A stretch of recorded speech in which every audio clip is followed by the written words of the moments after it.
ശ്രീ മുഹമ്മദ് അലി മുസാഫിർ, വിദ്യാർത്ഥികളോട് പെരുമാറുന്നത് എങ്ങനെയാണ് എന്നത് സംബന്ധിച്ച് ഇപ്പോൾ നോക്കൂ, ഫണ്ട് ആരോപണം ഉണ്ടാവുകയാണ്. കഴിഞ്ഞ ദിവസം MA ബേബി അവിടെ ജന്തർ മന്ദർ സന്ദർശിച്ചതിന് ശേഷം അദ്ദേഹം ചില കൂടിക്കാഴ്ചകൾ നടത്തിയതിൽ എന്താണ് ചൈന ബന്ധം എന്ന് ചോദിക്കുന്ന ഗോദി മീഡിയ നമുക്ക് നിരന്തരം അദ്ദേഹത്തിന് പിന്നാലെ നടന്ന ചോദ്യം ചോദിക്കുന്ന മീഡിയ നമുക്ക് കാണാൻ കഴിയുന്നുണ്ടായിരുന്നു. അവിടെ ഈ പറയുന്ന ദേശീയ മാധ്യമങ്ങൾ എന്ന് അവകാശപ്പെടുന്ന ഇംഗ്ലീഷ് മാധ്യമങ്ങൾ അവർക്ക് പിന്നാലെ പരിഹാസവുമായിട്ടാണ് ഈ പ്രതിഷേധക്കാർ പോകുന്നത്. നിങ്ങൾ എന്താണ് ചെയ്യുന്നത് എന്ന് ചോദിക്കുകയാണ്. പലപ്പോഴും രാഹുൽ ഗാന്ധി ഇന്നലെ വാർത്താ സമ്മേളനം നടത്തുമ്പോഴും അവിടെ നിന്ന് യാത്ര പുറപ്പെടുമ്പോഴും ഒന്നും കേരളത്തിലെ മാധ്യമങ്ങൾക്ക് അപ്പുറത്തേക്ക് മീഡിയ അതിനെ കണ്ടു എന്ന് നടിക്കുന്നു പോലുമില്ല എന്നതാണ് ആകെ അവർക്ക് ഉയർത്താനുള്ള ഒരു പ്രശ്നം എന്ന് പറയുന്നത് ഈ സുരക്ഷാ പ്രശ്നമാണ്. അത് ആഭ്യന്തരമന്ത്രി മുന്നിൽ, അമിത്ഷായുടെ വീടിന് മുന്നിലൂടി, കിരൺ റിജിജുവിന്റെ വീടിന് മുന്നിലൂടി, ഈ പാർലമെന്റ് കവാടത്തിന് മുന്നിൽ കൂടി ഗാന്ധി സ്മൃതിയിലേക്ക് പോകുന്ന വഴിയിൽ ഉണ്ടാകുന്ന സുരക്ഷാ പ്രശ്നങ്ങൾ മാത്രമാണ് അവരെ സംബന്ധിച്ചിടത്തോളം പ്രശ്നങ്ങൾ.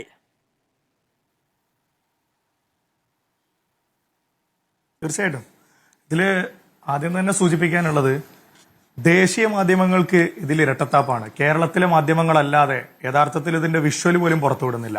സത്യം പറയുന്നത്, ഈ വിഷയത്തിൽ കേരളത്തിലെ മാധ്യമങ്ങൾ മാത്രമായിട്ടാണ് നമ്മൾ കാണുന്നത്. സോഷ്യൽ മീഡിയ ഇവരുടെ കേന്ദ്ര IT മന്ത്രാലയത്തെ വെച്ചിട്ട് നിയന്ത്രിച്ചുകൊണ്ടിരിക്കുകയാണ്.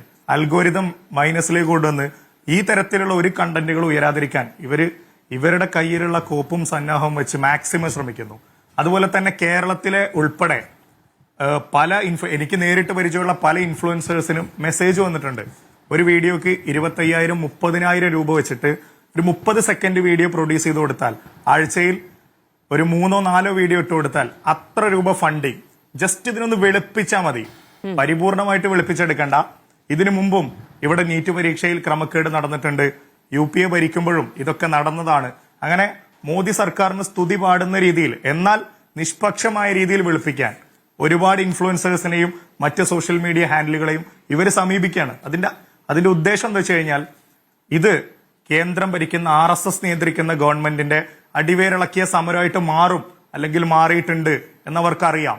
ഇത് രാജ്യവ്യാപക പ്രതിഷേധത്തിലേക്ക് കടന്നു പോകുമ്പോൾ ഈ നാട്ടിലെ വിദ്യാർത്ഥികൾക്ക് അപ്പുറത്ത് ഇതിന് വലിയ പൊതു സ്വീകാര്യതയിലേക്ക് ഈ സമരത്തെ ഇവർ ഉൾപ്പെടുത്തുകയാണ്. നിലവിൽ ഇന്നലെ രാത്രിയും ഇന്ന് രാവിലെയും നടന്ന വിഷ്വല് ഇപ്പോഴും മീഡിയാസ്, മലയാള മാധ്യമങ്ങൾക്ക് കിട്ടിയെങ്കിൽ മാത്രം പുറത്തു വന്നിട്ടുണ്ടാകും. ബഹുഭൂരിപക്ഷ വിഷ്വലും പുറത്തു വന്നിട്ടില്ല. അതിന് കാരണം ഇവരതിലൊക്കെ ശ്രദ്ധ കേന്ദ്രീകരിക്കുകയാണ്. ഒരു വിഷ്വല് പുറത്തു പോകാത്ത രീതിയിൽ എവിടുന്നാണ് അടി വരുന്നതെന്ന് പറയാൻ കഴിയില്ല. ആ രീതിക്ക് ഇവർ പ്ലാൻ ചെയ്തു വെച്ചിരിക്കുകയാണ്. ഇത് സ്വാഭാവികമായിട്ട് സോഷ്യൽ മീഡിയയെ പന്താട്, സോഷ്യൽ മീഡിയ ഇവരുടെ അണ്ടറിൽ. കുറച്ച് ദിവസങ്ങൾക്കകം ഇതൊക്കെ സ്പ്രെഡ് ആയിക്കൊണ്ടിരിക്കും. ആ സമയത്ത് ഇതിന്റെ ക്രൂരത നമുക്ക് മനസ്സിലാകും. എന്ന് വെച്ച് കഴിഞ്ഞാൽ, ഒരു തരത്തിലും കേന്ദ്രം ഭരിക്കുന്ന ഗവൺമെന്റിനെതിരെ വിമർശനം വരാനോ, അല്ലെങ്കിൽ കേന്ദ്രത്തിൽ ആദ്യമായിട്ട് സംഭവിച്ചതല്ല, 2026 നീറ്റ് പരിപൂർണമായിട്ട് റദ്ദാക്കേണ്ടി വന്നില്ലേ, അതിന് നിസ്സാരവൽക്കരിക്കുകയാണ്. അത് വലിയ സംഭവമൊന്നുമില്ല, അതിന് മുമ്പ് ഇവിടെ നടന്നിട്ടുണ്ട്. അങ്ങനെ നടന്നിട്ടുണ്ടെങ്കിൽ എന്താണ് അതിന് കാരണം? രാജസ്ഥാനിലെ സിക്കറിൽ നടന്ന ഈ ഒരു വിഷയത്തെ അവിടുന്ന് വരുമ്പോ എങ്ങനെ ഇത് ലീക്കായി? ടെലഗ്രാം നിരോധിക്കുകയാണ്. കയ്യക്ഷരം മോശമായതിന് പേനയെ കുറ്റം പറഞ്ഞിട്ട് കാര്യമില്ല കേന്ദ്രം ഭരിക്കുന്നവരെ. നിങ്ങളത് മനസ്സിലാക്കണം.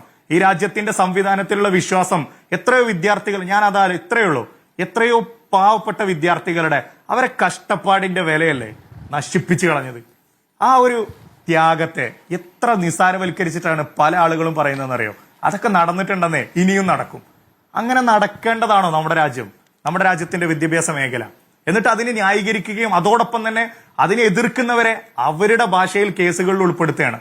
കള്ളപ്രചരണങ്ങൾക്ക് അഴിച്ചുവിട്ട് ഒരാളെ മാനസികപരമായിട്ട് തകർക്കുക, അതാണ് ഇവരുടെ ലക്ഷ്യം.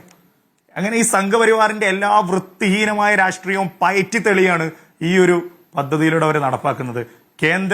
കേന്ദ്രം ഈ രാജ്യത്തെ വിദ്യാഭ്യാസ മേഖലയും സകല മേഖലയും തകർത്തു. രാജ്യത്തിന്റെ ഭാവി നിങ്ങൾ ആലോചിച്ച് നോക്കിയേ. നാളെ നിങ്ങൾ വരാതിരിക്കട്ടെ, നമുക്കൊക്കെ ഹോസ്പിറ്റലുകളിൽ പോകണമല്ലോ. ഇങ്ങനെ ഈ പരീക്ഷ ചോർത്തി വന്ന ആളാണ് നമ്മളെ പരിശോധിക്കുന്നതെങ്കിൽ നമ്മുടെ രാജ്യത്തിന്റെ ഭാവി എന്താണ്? ഇതൊക്കെ പറയുമ്പോൾ തമാശയാണ്, പക്ഷേ ഇതൊക്കെ കാര്യകാര്യമായ കാരണങ്ങളാണ്. ഈ രാജ്യത്തിന്റെ ഭാവി അപകടത്തിലാണ് ഇവര് ഭരിക്കുമ്പോൾ. ശരി.